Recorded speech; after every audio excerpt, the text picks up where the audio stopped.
पिछले दिनों हुई उत्तर प्रदेश पुलिस की दरोगा भर्ती में कथित धांधली का मुद्दा अब कोर्ट में पहुंच गया है।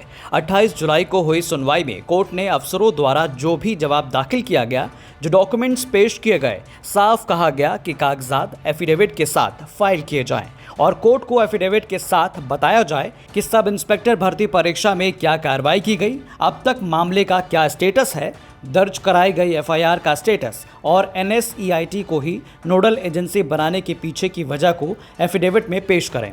आपको बता दें कि अब मामले पर अगली सुनवाई 18 अगस्त को होगी। यूपीएसआई भर्ती परीक्षा में कथित गड़बड़ी पर हाईकोर्ट की लखनऊ बेंच में दाखिल की गई याचिका पर 28 जुलाई से पहले 25 जुलाई को भी सुनवाई हुई थी। बीते हफ्ते दाखिल की गई याचिका पर हाईकोर्ट ने उत्तर प्रदेश पुलिस भर्ती एवं प्रोन्नति बोर्ड के अफसरों को तलब किया था।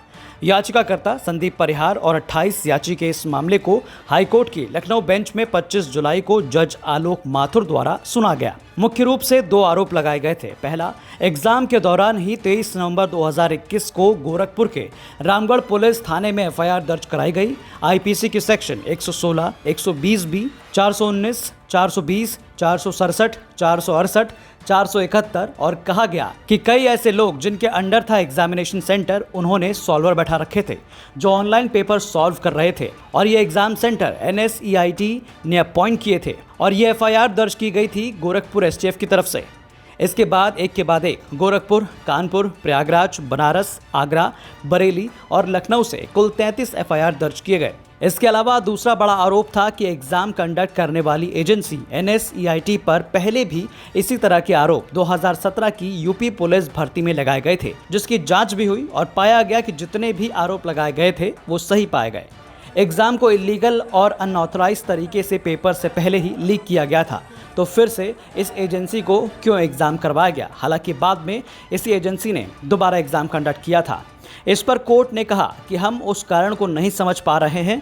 आखिर क्यों इतना कुछ होने के बाद भी राज्य सरकार ने अभी तक उसी एजेंसी से एग्जाम करवाया जो पहले से पेपर लीक होने में शामिल थी। इस पर 28 जुलाई को हुई सुनवाई में भर्ती बोर्ड की तरफ से जवाब दाखिल किया गया कि एजेंसी ने जांच के दौरान मिली खामियों को दुरुस्त कर दिया था, जिसकी वजह से एनएसईआईटी को सब इंस्पेक्टर भर्ती परीक्षा में नोडल एजेंसी बनाया गया, जिस पर कोर्ट ने साफ कहा कि एक बार गलती करने के बाद इसकी क्या गारंटी है कि दोबारा चूक नहीं की गई। अब आगे 18 अगस्त को अगली सुनवाई है और भर्ती बोर्ड अपने जवाब को प्रॉपर एफिडेविट के साथ पेश करेगा, जिस पर कोर्ट अपना आगे का फैसला लेगा। याद दिला दें कि मार्च 2021 में उत्तर प्रदेश सरकार ने यूपी पुलिस दरोगा भर्ती का ऐलान किया।